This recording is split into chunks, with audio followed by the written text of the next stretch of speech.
I want to take a second, make sure you're in the right class. So if you're here for the women's ministry, for Andrew Womack, he's somewhere else. So if you just so happen to be in the wrong room looking for Andrew Womack, he is somewhere else in the building. So, and unfortunately, he spells his name wrong, and I spell mine right. So he's got 2 M's, I got 1. So hopefully you're in the right place. Usually it's always dependent upon the guy who warms you up on how well you do. So we're going to see. Thanks, Kit.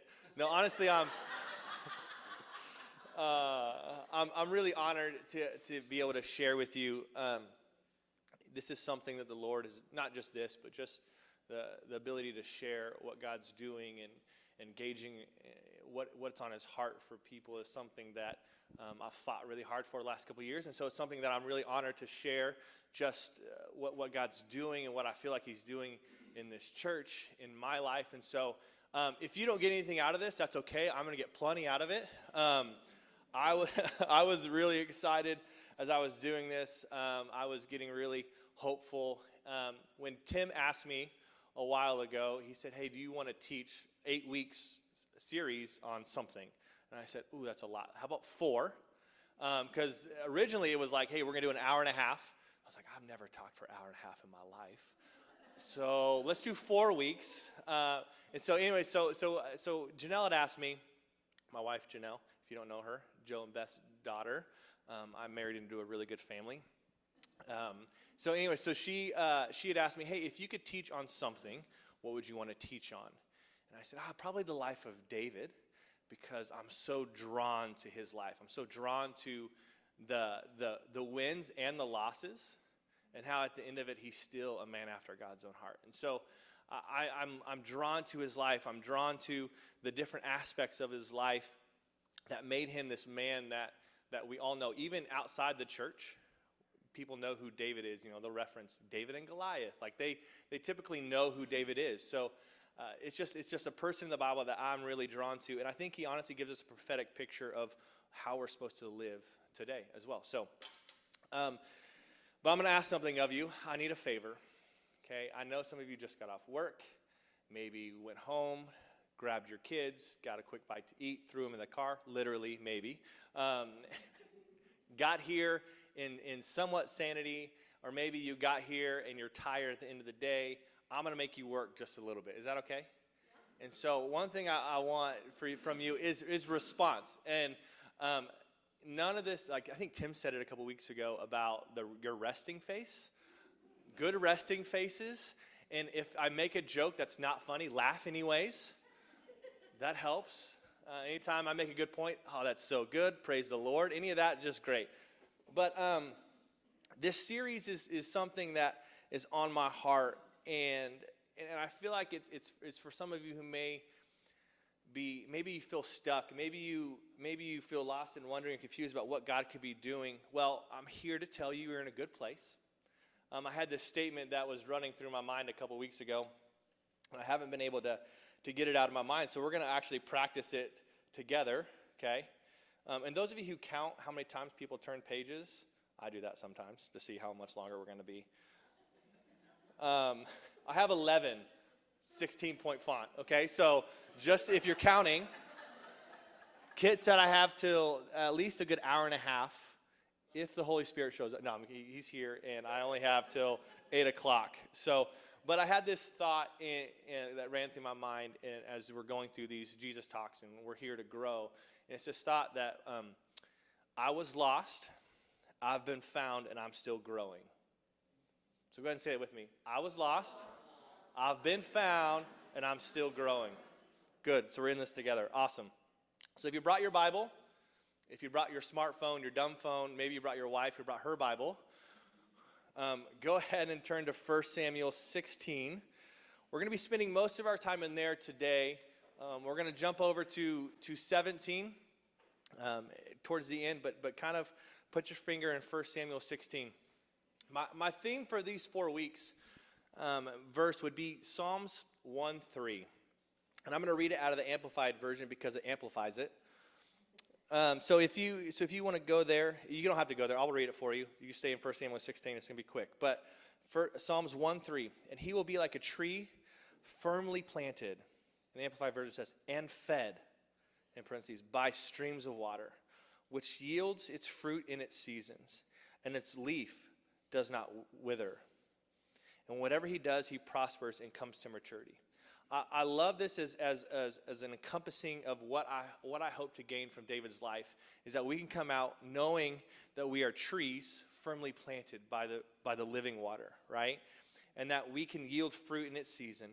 And my favorite is that its leaf does not wither. You see, if you know anything about trees, it's becoming fall, and the trees are going to all turn colors and fall off and die. Well, that happens because the tree actually goes into survival mode, right? And it pulls all of its nutrients into the center of the tree and stops producing nutrients to the outside of the tree, so it withers and dies. That way it survives the winter. Well, here it's saying if you are firmly planted by the river of living water, you don't have to save to survive winter, but actually you're still producing leaves into the outermost parts of you that's still producing fruit in its season. So just take that. So if we gather what's going on in David's life as a picture of a supernatural lifestyle, my hope is that you will take this picture of a tree planted by the living water, that you can actually don't have to be succumbed by the atmosphere, but actually you can survive any atmosphere because you're firmly planted. So that's my hope for you. And we're going to do this in 4 weeks, look at 4 different aspects of David's life. The first week today, we're going to look at the shepherd and how he stewarded the wilderness, even after he was anointed king. Week 2, we're going to look at the warrior side of David and how killing Goliath wasn't the only giant that he conquered. Week 3 might be one of my personal favorites, and if you read the Psalms enough, it could be one of yours, is we're going to look at his relentless pursuit of God's heart through worship. One thing I love about David is that he is raw and honest with God in his worship in the Psalms.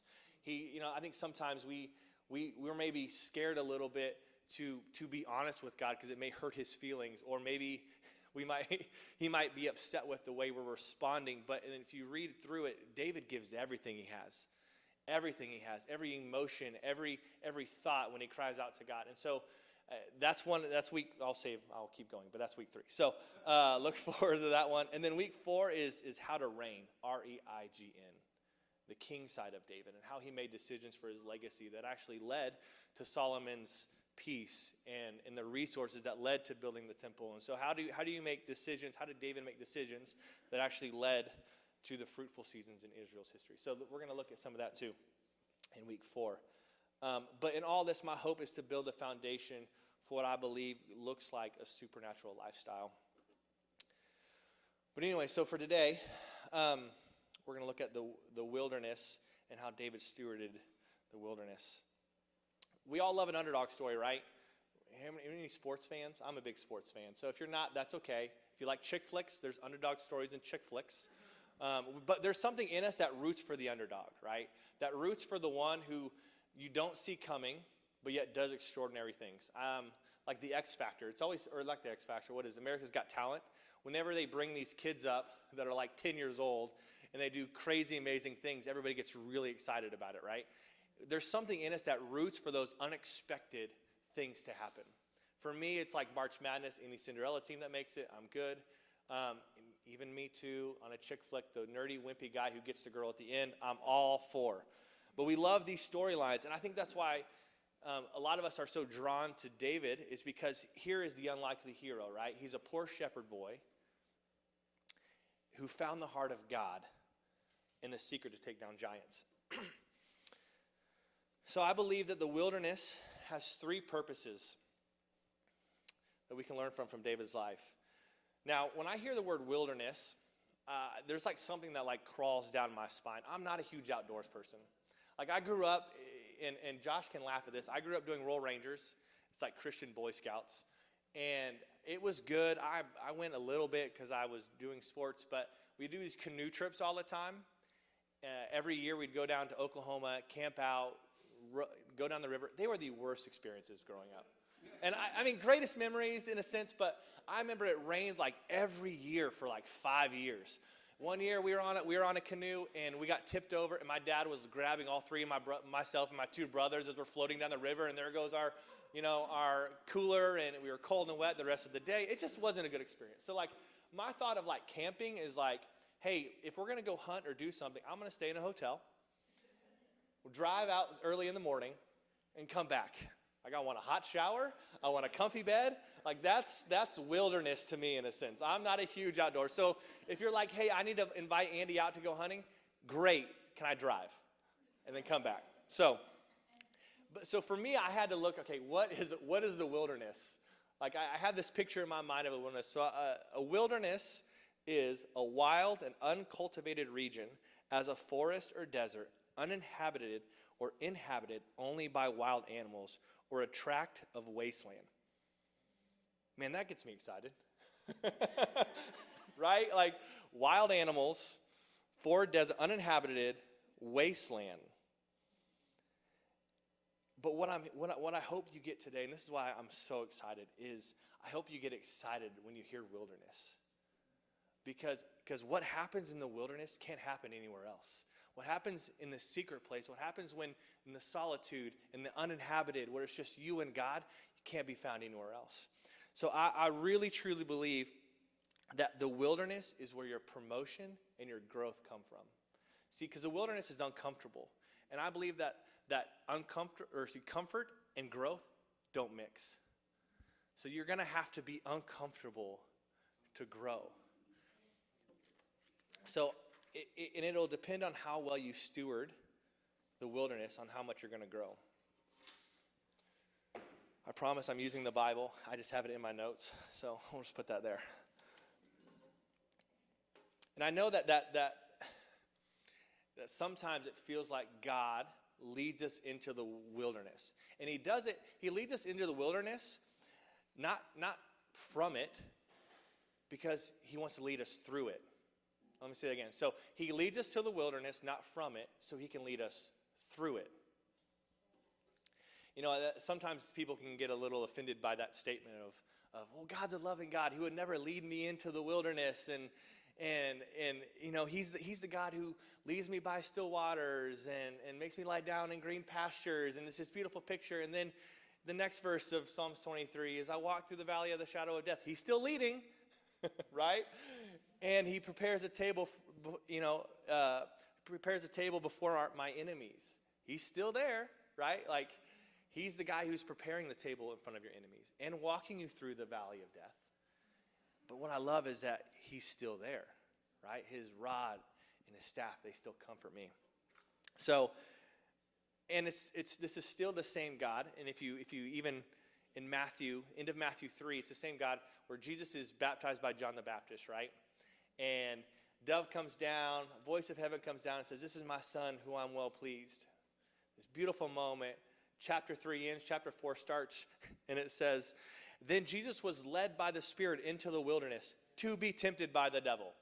So here's God saying, here's my son who I'm well pleased. Now go into the wilderness to be tempted by the devil.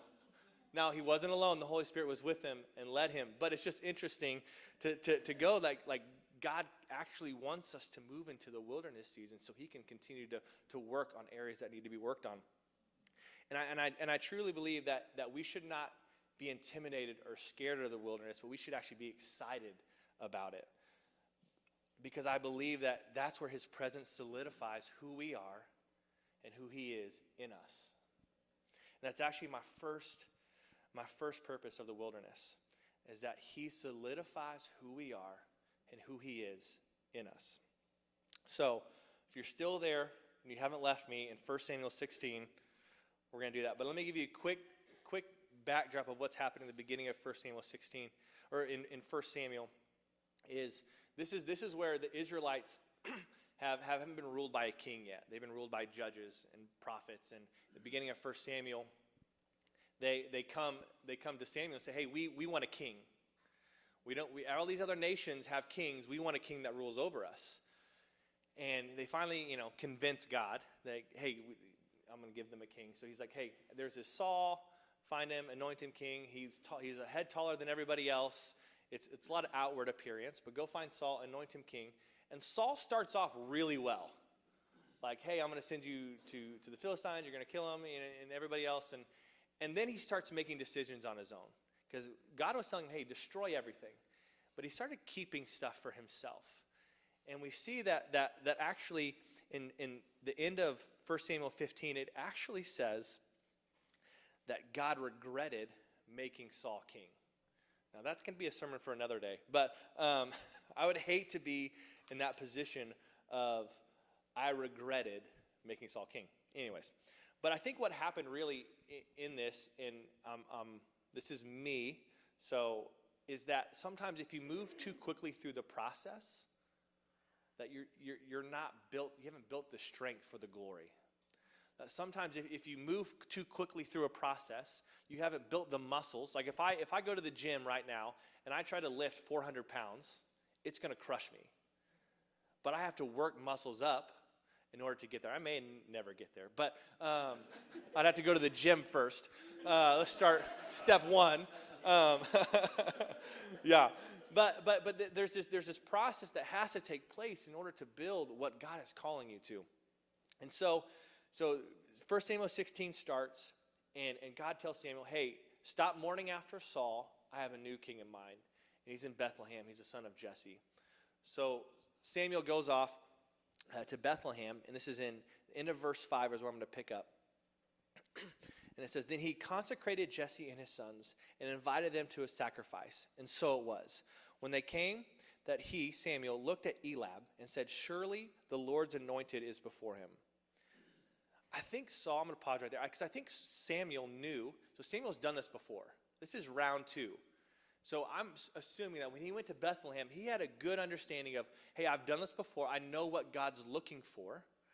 You know, we picked Saul because he was tall, a head taller than everyone else. He was handsome. He looked like a king. Okay, I'm going into this one thinking God's doing the same thing, right? And I think this is just a side note, but sometimes we're waiting for God to do the same thing, but he's going to do the same thing. It's just going to look differently. So here he is, and so verse 7, but the Lord said to Samuel, do not look at his appearance or at his physical stature, because I have refused him. For the Lord God does not see as man sees. For man looks at the outward appearance, but the Lord looks at the heart.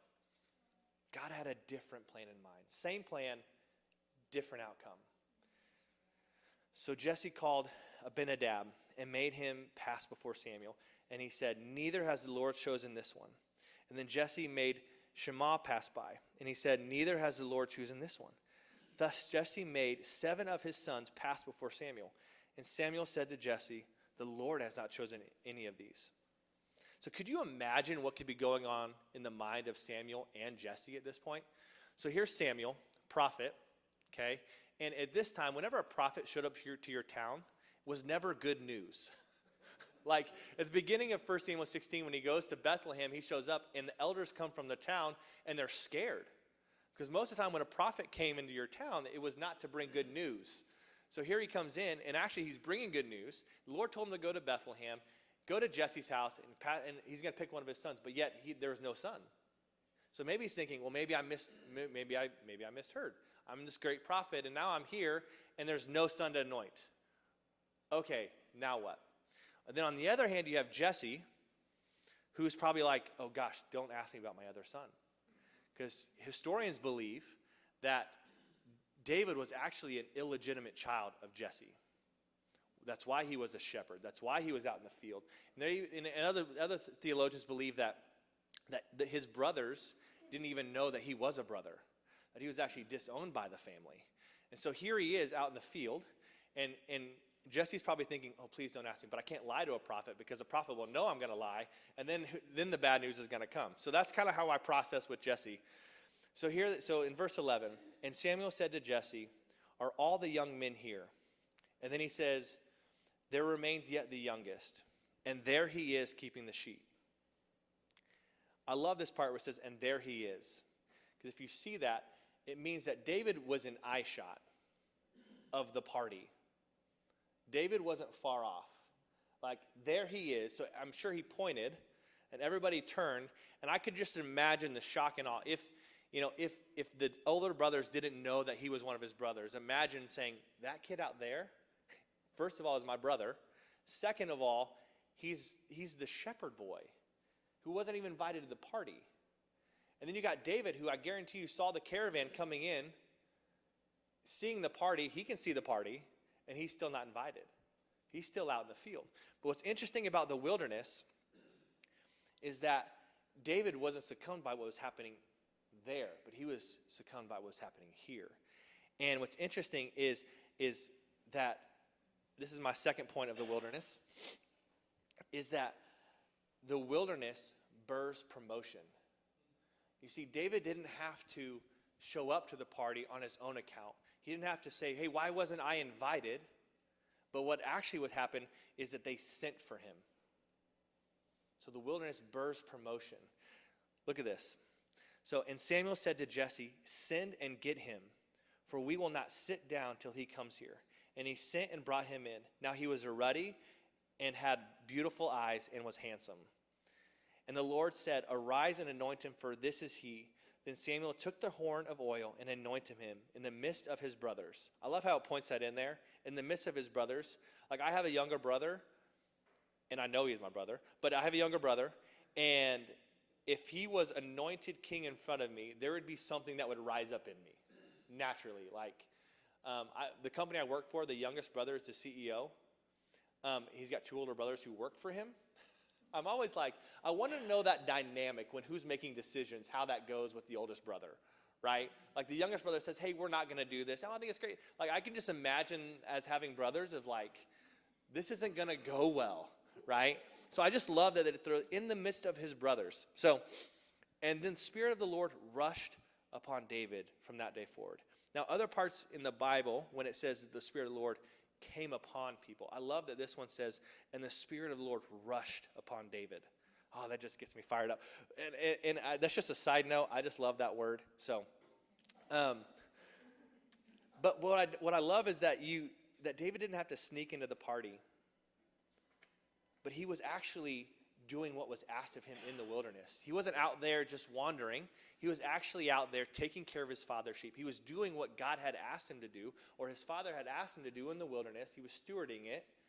And what's interesting about shepherds is I don't think he was out there like in competition or jealousy of his brothers, but there's a special bond between shepherds and sheep.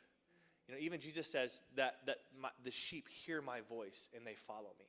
There's this special bond that I think shepherds have with sheep that actually says, hey, I'm out here to protect the livestock. I'm out here to protect. Not only am I out here in the presence for David, but I'm actually out here protecting what my father has asked me to protect in this season. And so I think that if you feel like, hey, I'm stuck in this wilderness season, and I'm not really sure how to get through it, well, I'm going to tell you, do the last thing God asked you to do. Steward that thing. Whether it's say, hey, I'm going to serve in the nursery. I'm going to serve upstairs. I'm going to serve on the impact team. I've been serving on the impact team for 20 years. Whatever it is, keep doing it. Until you're being sent for, until God comes and gets you, until that day of promotion comes. Maybe you have been anointed.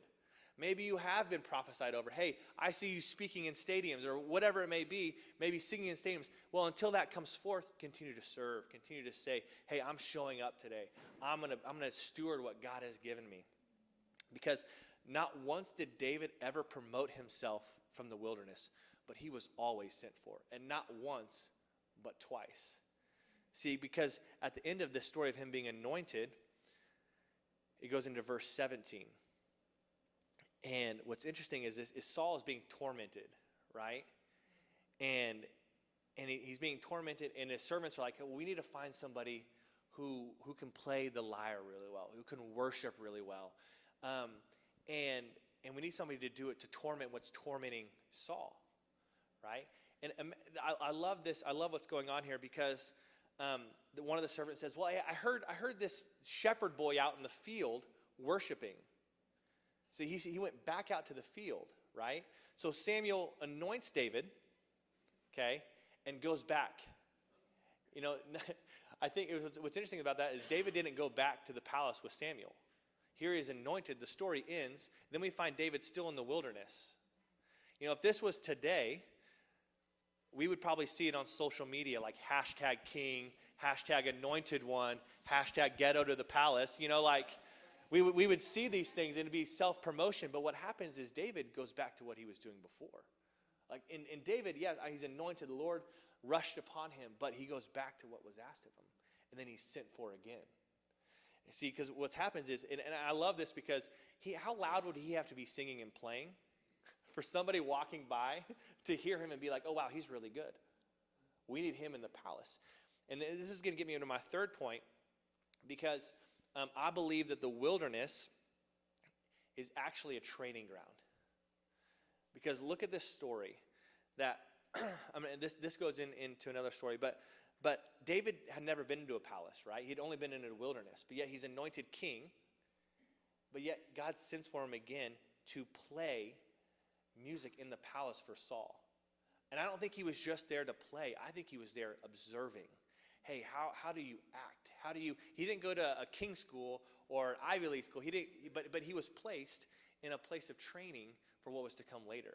So if God gives you something, he's going to prepare training for you in the wilderness. It may not seem like much at the beginning. Even Steve Slate prayed for me at the beginning. He said, don't despise sucky starts. like no, small beginnings. That was a different sermon. Small beginnings. And I was like, this is David, right? All he's doing is in the palace playing music. Something he's done a lot of in the wilderness. But now he's ushered into a place where he's learning how to act in the palace, right? But they send for him again the second time. And Saul says, hey, send for Jesse's son to come into the palace. In the second training moment, if you want to jump over to chapter 17, we're going to go down to verse 33. And I'm going to touch more on this story next week, but I want to draw your attention for it because I think, everybody, when David comes to say, hey, I'm going to fight Goliath, I'm going to take down this Philistine, everybody, his brothers were like, oh, well, you're just here for you. Like, this is all about you. Your intentions are all about you. Just go home. And Saul's like, well, no. You're too young. You're not experienced. Goliath has been doing this since he was young. You haven't been doing this at all. And David's like, hold on a second. Let me tell you something. And it's in verse 33. And Saul said to David, you are not able to go against the Philistine to fight with him, for you are but a youth, and he has been a man of war from his youth. But David said to him, Saul, your servant used to keep the sheep for his father, right? Stewarding what was in the wilderness, and asked of him. And when there came a lion or a bear and took a lamb from my flock, I went after him and struck him and delivered it out of its mouth. I'm going to pause right there. I find this story fascinating because, again, I told you I'm not a huge wilderness person. And so if I'm in the wilderness and for some reason I'm watching sheep. Anyways, just go with me there.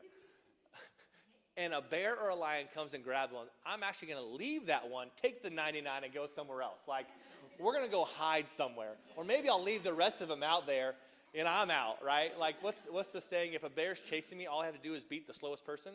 Like, that's me, right? So, but here's David, right? And it says, if a lion or bear came after me, or came after my sheep, I went after it. And I struck it.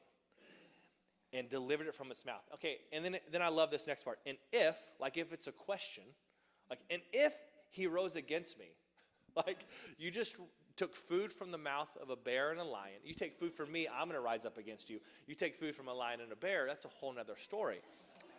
And it says, and he caught him by his beard and he struck him. Do you realize how close you have to be to a bear and lion's mouth?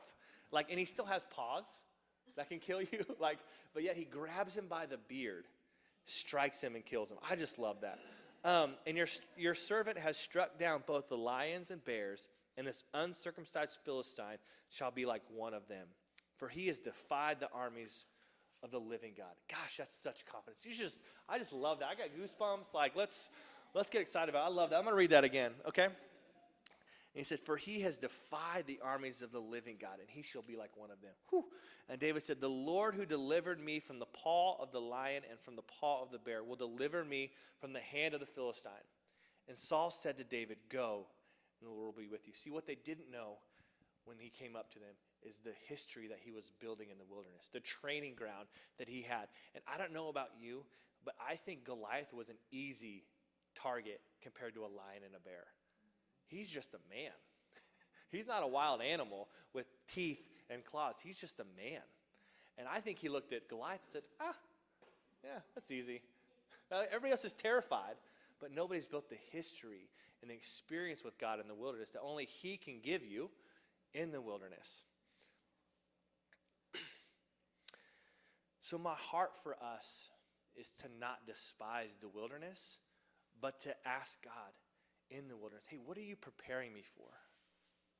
What is it about the wilderness that I have to learn from? Is there something in me that maybe you're refining?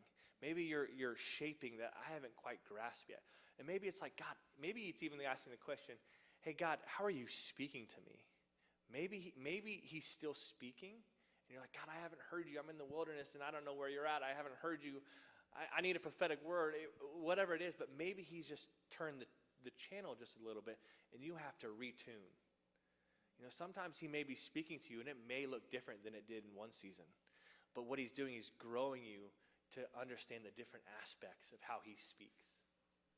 So maybe it's asking the question, God, I don't hear from you. Well, how are you speaking? Like, I may not hear from you right now, but how are you speaking? Are you trying to show me something and I'm not paying attention? Well, God, I have experience doing it this way. I've seen you do it this way. Well, maybe you're still doing that, but maybe it just looks differently. Like, I think the wilderness helps us change our perspective of how God is moving and maybe how God is shaping us or refining us.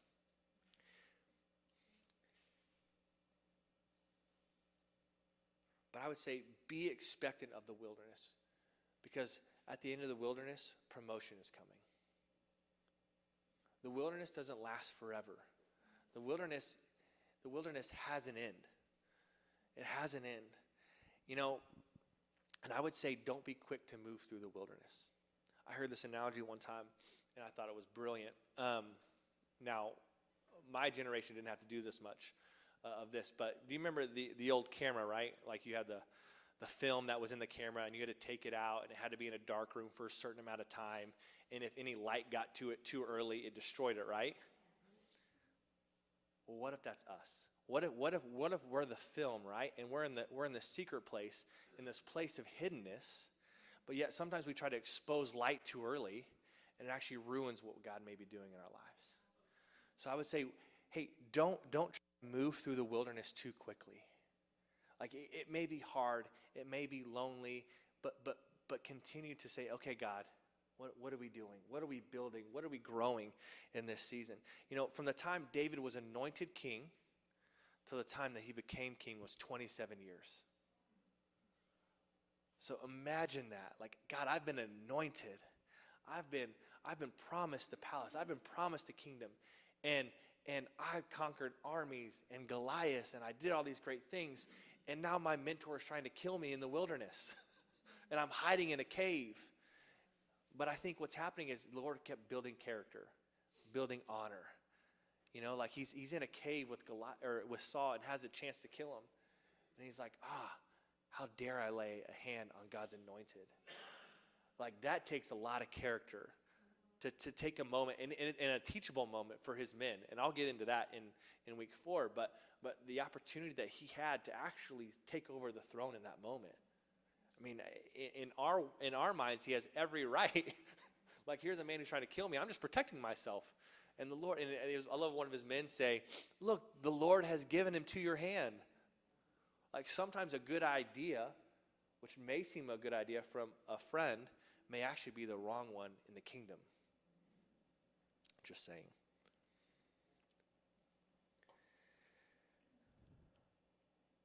But what I can say is God is working in your wilderness. He is building and always training you.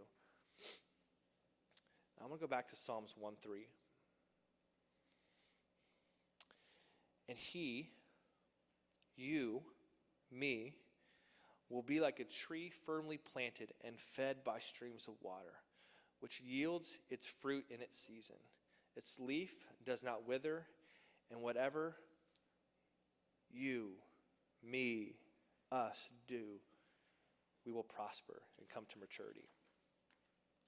What I hope for you to gain in the next few weeks is to be a tree planted by water, to be fruitful, to have deep roots. You see, if a tree, no matter how close it's planted to a stream, doesn't have deep roots, it's not going to last. It won't get the nutrients it needs to survive a winter. It has to have deep roots. So if you know anything about gardening, you know that when you plant a seed in the ground, it doesn't just shoot up right away, right? Like you plant it, you don't see anything, you don't see anything, you don't see anything, and then finally there's something small, right? My daughter last year brought home a little seed in dirt and was like, hey, Dad, we're going to water this. This is going to be great, you know? And she comes out and it's like, why isn't there anything there? Why isn't anything there? You know? And like a week goes by and there's like this one little green thing. She's like, that's it? It's like, you know, you're explaining to her like it takes time. There's a process that's being taken in the soil that you can't see yet, but I promise you it's doing something. Because what's interesting is the wilderness can feel lonely and dead at times, but did you know that being buried and being planted look the same for a season? So imagine this. So I'm planting a seed. I dig a hole, I put the seed in, put dirt over it. I bury something dead. I dig a hole, I put it in, I put dirt over it. It looks the same for a season, but what separates them is what's living on the inside of that seed, right? There's life. There's those things that are on the inside that actually start to create roots, and it goes deep before it ever comes up. Like it goes deep. There's stuff that's going on the inside of you and the inside of me in the wilderness that's actually creating. You may not see it yet. You may not see it yet, but I guarantee you that there is a foundation being built that's drawing deep, deep roots. You know, it's interesting because trees will go deep to find where the water and the nutrients are. Like that's where they do first before they ever do anything. So don't be afraid. Don't be dismayed if you don't see anything yet. God's doing something. I was even just with Steve Slate, it reminded me of a story in 1 King where Elijah is told the king to go and eat because there was a huge drought. But he knew the Lord was going to end the drought and rain was coming. So he goes up to this mountain and he goes up with his servant and he starts to pray and he sends a servant up the top of the mountain 7 times. You know, and the servant comes down every time. There's nothing yet. There's nothing yet. He keeps sending him back. Keeps sending him back. Keeps sending him back. The 7th time, he comes back down and says, Elijah, there's something. There's a cloud the size of a man's hand. You know, what's interesting about the rain cycle, right, is that water has to evaporate up to the sky before it ever rains. You're not going to see that, but the Lord's doing something. So don't despise the wilderness. Get excited about the wilderness because God's doing something. He's always moving. He's always answering your prayer. Your prayers don't have a shelf life. They're continuing to draw fruit and nutrients. Something's happening. So strengthen yourself in that. So I don't know where you are tonight, but if you found yourself tonight in a wilderness, or maybe you feel like, gosh, I wouldn't even call it a wilderness. I'm in the undesolated, dead spot out in the middle of nowhere, and I'm out here. Man, get excited. Get excited because God's not done yet. And he has not forsaken you. Even though you walk through the valley of the shadow of death, you will fear no evil, for God is with you. His rod and his staff, they comfort you. So we got some time. I told you I talk fast. But what I want to do, we're going to get out early, so that's congratulations. It's funny, I was joking with a friend. I said, I used to do Young. So if you didn't know, I did Young Life, which is a ministry in town for 4 years. It's a high school and middle school ministry. I did out in Andover, and they trained you to how to give a 10-minute gospel talk, because I did middle school, and really you've got 8 to 10 minutes. 8's long for a middle schooler, right? And for high school, you got like 10 to 12. And 12 is kind of the threshold where phones start coming out, you know, Instagram. And so you had to learn how to talk really fast in a short amount of time. And so I've never actually talked that long. And I was telling a friend back in California, and I said, hey, man, I got to talk. Originally, it was an hour and a half. And I was like, there's no way I can talk for an hour and a half. And he goes, I don't think you'll have a problem. And I was like, was like, I don't know if that's a good thing, if you like my content. I don't know if you're just saying that because I talk too much or too fast, but we'll just take it. Thank you. But I do want to take some time at the end right now to pray for you, and to say, if you feel like, gosh, Andy, I don't know why I came to this Jesus talk. I thought I was coming to get Andrew Womack, but I got you. You gave me a hard time when I went for the women's ministry and I didn't get up because I was embarrassed, or I don't know. But I'm in this room and I'm like, yeah, God, Andy, I am in a wilderness season. And maybe I've been in it for a long time and I've kind of lost hope. Or maybe you feel like you're maybe even an Israelite where you've maybe walked in the wilderness with the promised land in view and haven't been able to access it yet. Maybe you're in this season of God, I think you're speaking to me, but maybe I just need to retune. Whatever it may be in that realm, I want to pray over you, and I want us to pray for each other, and I want us to encourage each other, because my testimony becomes your testimony. Somebody else's testimony becomes your testimony. And I know all of us have walked through different seasons in this life of saying, hey, I was in a wilderness season, and God did this. He can do it again, right? I love that song by Elevation, Do It Again. God, do it again. And so if you're in this season, I'm going to ask you to be brave. Can we be brave? Like, this is one thing that I hope to gather, that I'm fired up about, is I don't want to just do church to do church. Like, I want to grow, and I want to continue growing. And if it takes me being a little bit uncomfortable and stepping out of my comfort zone to say, hey, I need prayer. I'm in a wilderness. Hey, I have been struggling in this area. Like, church is a place to be renewed, refreshed, and built up, right? And my hope is for you're coming on a Wednesday night to sacrifice another evening. Like, I don't want you to come. Chuck said, hey, make it worth my time. I'm hoping I am. Like, I love you, Chuck. He was kidding. But I do want this to be worth your time, honestly. Like, and I want you to leave here, whether it's tonight, whether it's on Sunday, and not just do church, but actually, hey, let's grow, let's encourage each other, let's pray for each other, let's share our testimonies of what God is doing, because that's what builds the strength in a body, encourages people to keep going.